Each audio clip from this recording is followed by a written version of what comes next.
अस्सलाम वालेकुम। Sports floor की HBL PSL स्पेशल के साथ मैं हूं Danish Anees. HBL PSL special is presented by Coke, powered by dollars. Pakistan super league में आज एक बार फिर डबल हेडर है। ग्रुप स्टेजेस के आखिरी मराहिल चल रहे हैं। आज इस्लामाबाद यूनाइटेड और पेशावर ज़ल्मी के दरमियान मैच खेला जा रहा है। इस्लामाबाद के लिए मैच इसलिए इंपॉर्टेंट है क्योंकि आज वो जीत जाते हैं तो वो डायरेक्ट क्वालिफायर खेलेंगे, हार जाते हैं तो मुल्तान सुल्तान की टीम लाहौर कलंदर के साथ क्वालिफायर खेलेगी। तो इस एस्पेक्ट से उनके लिए ज़रूरी है ये मैच जीतना। दूसरी जानिब आज मैच खेला जाने वाला है लाहौर कलंदर और कराची किंग्स के दरमियान। ये एक रस्मी सा मैच होगा बिकॉज कराची किंग्स इवेंट से बाहर हो चुकी है और लाहौर कलंदर इस वक्त पॉइंट्स टेबल पर टॉप पर है। एक्सपर्ट ओपिनियन के लिए आज हमें ज्वाइन किया हुआ है हमारे पूरे पैनल ने। टेस्ट क्रिकेटर सिकंदर बख्त हमारे साथ मौजूद हैं। टेस्ट क्रिकेटर अब्दुल रज़ाक ने हमें ज्वाइन किया हुआ है। सीनियर स्पोर्ट्स जर्नलिस्ट और प्रोग्राम स्कोर के एंकर पर्सन सैयद याया हुसैनी हमारे साथ स्टूडियो में मौजूद हैं। उधर senior sports journalist Abdul Majid Bhatti ने हमें ज्वाइन किया हुआ है और senior sports journalist Aliya Rashid भी हमारे साथ मौजूद हैं। बड़े रन लग रहे हैं सिक्कू भाई आजकल PSL में, खासतौर पर पिंडी की पिच तो रन उगल रही है, मगर आज तो वो कुछ अजीब सा हुआ है। मैं देख रहा हूँ कि 10 ओवर में उन्होंने बहुत ज़बरदस्त रन बनाए थे।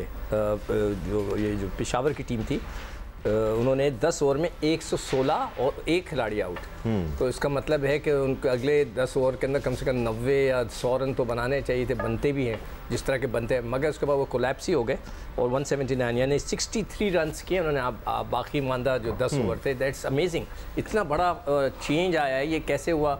मैं इत्तफाक से जब निकल गया था तो वो आखिरी के ओवर्स नहीं देख सका, मैं रोड के ऊपर था तो मुझे नहीं पता कि क्या हुआ है। भाई इसकी एक बड़ी वजह ये भी है कि उस वक्त एक ही विकेट गिरी हुई थी और मोहम्मद हारिस क्रीज पर मौजूद थे और वो काफ़ी तेज़ बल्लेबाजी कर रहे थे। शायद इसी के बाद हारिस की विकेट गिरी, उसकी वजह से थोड़ा सा रन रेट गिर गया। हम इस मैच के बारे में मजीद बात भी करेंगे। इस वक्त चल रहा था तो सिकंदर बख्त से एक सवाल ज़रूर बनता था, लेकिन फिलहाल हम आपको लेके चलते हैं कल के मैच की तरफ।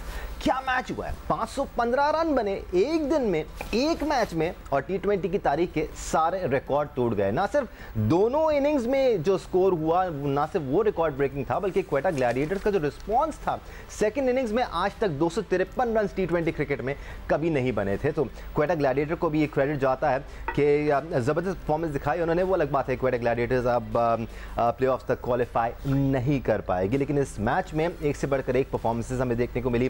खासकर उस्मान खान की जो परफॉर्मेंस थी वो बहुत ही शानदार थी। मुल्तान सुल्तान की अगर हम बात करें तो 262 रन के जवाब में क्वेटा ग्लैडिएटर्स ने 253 रन ही बनाए।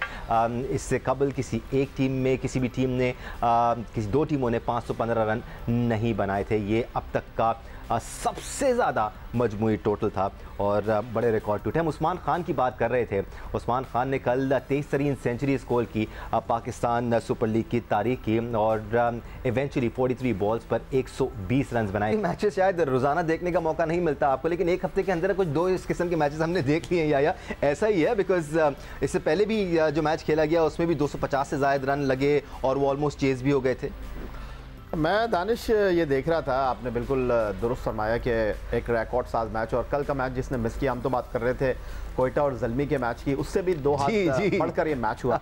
तो बात दरअसल ये, कुछ लोग बात कर रहे हैं जी बाउंड्री छोटी है, कुछ लोग ये बात कर रहे हैं कि जी पिच जो है वो ऐसी नहीं होनी चाहिए जहां पर बॉलर्स का कत्लेआम हो, लाठी चार्ज जो है वो बैट्समैन करें। देखें कल उस्मान को कितने कैचेस ड्रॉप हुए और मूड ही नहीं लग रहा था कल कोयटा ग्लैडिएटर का। जहां पर सिंगल नहीं था उन्होंने वर्थ थ्रो से 3-3 रन करवा दिए। एक मोमेंटम बना और उस मोमेंटम का उन्होंने भरपूर अंदाज में फायदा उठाया। या आपने पेशावर ज़ल्मी और क्वेटा के मैच का जिक्र किया, उसमें भी साइम अयूब के 3 कैच छुटे थे।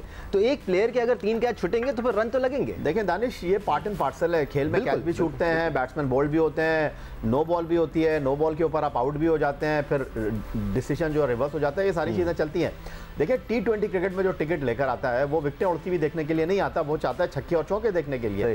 तो बहुत सारे लोगों को ये बात हजम हो नहीं रही है। वही बाय द वे पिंडी की पिच है जहाँ एक दिन में इंग्लैंड ने जो है 500 रन लगा दिए थे 75 ओवर्स की बैटिंग में। तो इसको आपको क्रेडिट देना चाहिए कि जी एक ऐसी क्रिकेट हो रही है जो बाहर के मुल्कों में लोग बैठे हुए हैं, आपकी क्रिकेट को फॉलो नहीं करते, वो भी आपकी क्रिकेट को फॉलो कर रहे हैं। रन्स का सैलाब है, रन्स का तूफान जो है वो उमड़ आया है, इससे अच्छी कोई बात नहीं हो सकती। देखिए कराची में आपने देखा वहाँ रन्स भी बने, वहाँ विकेटें भी गिरी, वहाँ टीमें भी हारी। आपने लाहौर में देखा, वहाँ थोड़ा सा मूड डिफरेंट था। पिंडी में इस टूर्नामेंट को एक नई हाइप मिल गई, इसमें कोई दो राय नहीं है। लेकिन आज जो दोनों मैच है वो रस्मी मैच है क्योंकि आखिरी 4 टीमों का फैसला हो चुका है। लेकिन उस्मान को जितना क्रेडिट दिया जाए वो कम है, एक्स्ट्राऑर्डिनरी खेलें। और दानिश, आज आप किसी से पूछे ना कि आप बैटिंग में किस तरह खेलते हैं, कवर ड्राइव करते हैं, हुक करते हैं, पुल करते हैं, आज के बच्चे आपको पता है क्या कहते हैं? वो ये कहते हैं मैं 360 खेलता हूँ। तो अब बॉलर के पास कोई ऑप्शन ही नहीं, यहाँ गेंद करे, वहाँ गेंद करे, वो यॉर्कर करे, आपको ब्लॉक होल में बॉल करे, बस उसको जो है वो जाकर पिटने के लिए तैयार रहना। बिल्कुल अब्दुल रज़ाक, कल बेशक रिकॉर्ड्स पे रिकॉर्ड्स बने, दोनों ही टीमों ने धुआंधार बैटिंग का मुजाहरा किया, उसके बावजूद कल अब्बास आफरीदी हैट्रिक करने में कामयाब हुए, 5 विकेटें उन्होंने ली। तो बॉलर अगर सही बॉलिंग करे और फील्डर्स उसका साथ दें तो अच्छी विकेट पर भी विकेटें मिलती हैं। देखिए दानिश, सबसे पहले अगर आप पहले बैटिंग की बात करते हैं तो कोयटा ग्लेडिएटर की अगर बॉलिंग की बात करते हैं तो कोई ना मुझे नसीम शाह नज़र आए, ना मोहम्मद सैन नज़र आए, इंजरी थी या नहीं खेलना चाहते क्या वटएवर, पर कोयटा ग्लेडिएटर की बॉलिंग जो थी ना वो इतनी जो लेवल पे नहीं थी जो होनी चाहिए थी। और ऊपर उस्मान खान ने जिस तरह शो किया है और इस तरह के प्लेयर हमें चाहिए, और जिस तरह की उसने बैटिंग कर दी है उसने बिल्कुल सबको हैरान कर दिया कि इस तरह भी क्रिकेट होती है। 262 स्कोर कर लेना और उसके बाद उसको वो भी चेज होने जा रहा था, वो भी 10 स्कोर से या 9 स्कोर से वो रह गए। तो इस तरह की क्रिकेट कोई समझ नहीं आ रही मुझे। और ये कि लाहौर में जब मैचेस होंगे तो वहाँ बिल्कुल डिफरेंट क्रिकेट होगी, पिचेस डिफरेंट होती है। और कोयटा ग्लेडिएटर की जो बॉलिंग थी ना वो आपको मार्क नहीं थी, जिस तरह की एक फ्रेंचाइज की बॉलिंग लाइनअप होनी चाहिए और जिस तरह उनको परफॉर्म करना चाहिए। फील्डिंग में भी वैसे ही क्लैप नज़र आए, डेफिनेटली उनके लिए बड़ा डू एंड डाई वाला मैच था। पर जिस तरह कोयटा ने एफर्ट की है तो मुझे लग रहा था अगर ये मैच जीत जाते तो फिर ये हिस्ट्री बन जानी। सबकी स्माइल एक तरफ, भट्टी साहब की स्माइल एक तरफ, शायद ये भी वजह है कि भट्टी साहब लाइव मैचेस देख रहे हैं और ये धुआंधार बैटिंग हो रही है और ये जो एक्साइटमेंट है ये लाइव विटनेस कर रहे हैं। भट्टी साहब PSL 8 में तो हमने कुछ नया देख लिया कि यंगस्टर्स जो पाकिस्तान डोमेस्टिक क्रिकेट में हम देखते आए वो इस बार हमें बड़ी ही शानदार परफॉर्मेंस दिखाते हुए नज़र आ रहे हैं। क्या मोहम्मद हारिस, क्या साइम अयूब, कल उस्मान खान को हमने देखा तो बड़ा ही प्रेशर क्रिएट हो गया है पाकिस्तान की नेशनल स्क्वाड के प्लेयर्स पर। और ऑलरेडी जो पाकिस्तान की अफगानिस्तान के खिलाफ सीरीज़ होने वाली है उसके लिए बातें हो रही हैं कि नए प्लेयर्स पर मुश्तमिल टीम बनाई जाएगी, नया कप्तान होगा। क्या बाज़गश सुनाई दे रही है आपको?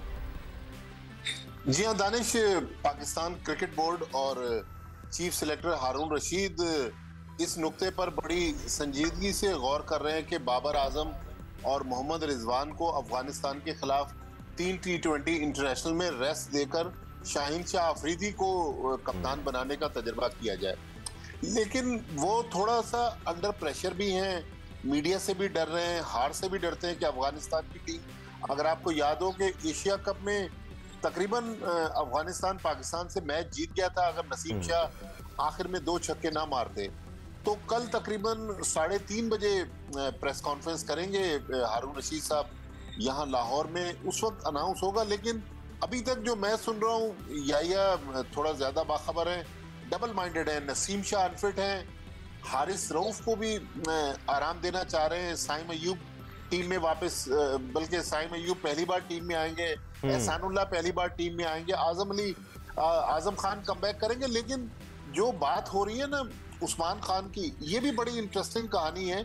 कल उस्मान खान ने जब बताया तो मैंने बहुत हैरत का इजहार किया कि हमारे सिस्टम में प्लेयर किस तरह इग्नोर होता है कि उस्मान खान का ताल्लुक दानिश बेसिकली सियालकोट से है। वहां उनको मौका नहीं मिला, कराची में आए, 5 साल पहले उनको 2 फर्स्ट क्लास मैचेस मिले, वो बांग्लादेश प्रीमियर लीग में सेंचुरी बना रहे हैं, T10 के बेस्ट बैट्समैन है। 2021 में कोयटा ग्लैडिएटर्स ने बेसिकली जो पाकिस्तान क्रिकेट क्लब नदीम उमर साहब और आजिम खान का क्रिकेट क्लब है उसके ये प्लेयर हैं, लेकिन कोयटा ने पिछले साल इसको छोड़ दिया। बांग्लादेश प्रीमियर लीग में जब इसने सेंचुरी बनाई मोहम्मद रिजवान की टीम की तरफ से, तो मोहम्मद रिजवान उसको मुल्तान सुल्तान्स की तरफ से लेकर आए। कल उन्होंने जो सेंचुरी बनाई वो फिर कोयटा ग्लैडिएटर को उन्होंने टूर्नामेंट से बाहर करवा दिया, बल्कि शान मसूद की जगह उनको रिप्लेस किया गया। तो मेरे ख्याल में जिस तरह अभी जो हम सिलेक्शन की बात कर रहे हैं, ठीक है हम नए प्लेयर्स को मौका दे दें, लेकिन जो मुझे उड़ती उड़ाती सुनने को मिल रही है कि प्लेयर्स की तरफ से PCB के इस फैसले का बहुत अच्छे अंदाज में खैर मकदम नहीं किया जा रहा। लेकिन मेरा यहाँ PCB के बड़ों से सवाल है कि ऐसा ना हो कि पीसीबी तजर्बात करे। खुदा वो तो भट्टी साहब देखें, पाकिस्तान की तारीख रही है, जब भी टीम में चेंजेस की बात की जाती है, जो ऑलरेडी टीम में खेल रहे हैं वो कैसे खैर मकदम कर सकते हैं, क्योंकि एक मैच में किसी नए टैलेंट को आजमाने के लिए भी अपनी पोजीशन छोड़ने के लिए हमारे प्लेयर्स तैयार नहीं होते। वो चाहते हैं उनको सारे मैचेस खिलाए जाएं, डिस्पाइट द फैक्ट कि हमने ये भी खबरें सुनी कि कोई निगल कैरी कर रहा है, कोई 100% फील नहीं कर रहा है, उसके बावजूद वो मैच ज़रूर खेलता हुआ नजर आया हमें। But Alia, coming back to PSL, हमें बहुत टाइम मिलेगा पाकिस्तान अफगानिस्तान की सीरीज़ पर और स्कोर पर बात करने का। मज़ेदार मैचेस हो रहे हैं, शो से पहले भी हम बात कर रहे थे। Entertainment entertainment entertainment, at least fans के लिए तो। हाँ दानिश, दिल है कि मैं कोयटा पे बात करूं, क्योंकि कोयटा हमारे दिलों से बहुत करीब है और मुझे बड़ा अफसोस है कि वो निकल गए हैं। मगर इनके जो इश्यूज हैं, जिस तरह से अभी बात हो रही थी उस्मान खान की कि वो उसी क्लब से खेलते हैं और उन्होंने कल बाहर किया अपनी सेंचुरी से, इसी तरह इनके कुछ फैसले जो हैं वो बिल्कुल समझ से बालातर हैं। आजम खान और साइम अयूब को इन्होंने किया, ट्रेड किया, शोएब मलिक को यहाँ पे ले आए। और I am sure you have a lot to say. Umair बिन यूसुफ का आपको याद होगा, हम शुरू से जिक्र कर रहे हैं कि टीम में खेल रहे हैं फिर भी आप उनको खिला नहीं रहे हैं, तो अगर आपको टैलेंट नजर नहीं आ रहा तो फिर क्या किया जा सकता है? और खास तौर पे जो आज मोइन खान का जो कल स्टेटमेंट था उन्होंने जो दिया है सरफराज के बारे में कि आपके सामने रिजवान है जो इतना मेहनती है, तो आप 2019 से अगर आप देखें उन्होंने भी लफ्ज यूज किया है कि वो उस तरह से नजर नहीं आ रहे, तो फिर आप जूनियर्स के लिए रास्ता छोड़ दीजिए। तो ये पॉइंट ये है कि आप सरफराज कहते हैं कि जी एक तो हासा रंगा नहीं आए तो टीम का कॉम्बिनेशन नहीं बना, फिर उन्होंने एक इनिंग्स पे कहा हमें पता नहीं था आजम खान हमारे साथ ये सलूक करेगा। I mean, आप इस तरह की बातें नहीं कर सकते मैचेस हारने के बाद। आपको कोर टीम को देखना होगा, जो चेंजेस नहीं हुई है ना कोयटा में। मैं तो इसमें नदीम भाई को भी ब्लेम करूंगी, इसलिए कि उन्होंने बहुत ज्यादा जो है वो फ्री हैंड दिया हुआ है, जरूरत से ज्यादा मुरव्वत दिखाई हुई है। ये फ्रेंचाइज क्रिकेट है ना, यहाँ पर कोई कप्तान चेंज हुआ, ना कोच चेंज हुआ, ना मैनेजर चेंज हुआ। आप लाहौर कलंदर को देखें, उनको कप्तान देखें, पेशावर ने बाबर को लिया, मुल्तान ने रिजवान को लिया। चेंजेस कहीं ना कहीं हो रही हैं, ठीक है, सवाए कोयटा के कि वो स्टक हैं अपने उन चीजों पे और एक ऐसे फैसले कर रहे हैं जो आपको यहाँ तक ले आए हैं। यानी 2019 में आप जीते और अब आप चौथा साल है कि आप प्लेऑफ में नहीं जा रहे, तो जो खामियां और कमजोरियां जहाँ पर हैं वहाँ पे जरूर इन चीजों को जो है वो सॉर्ट आउट करने की जरूरत है।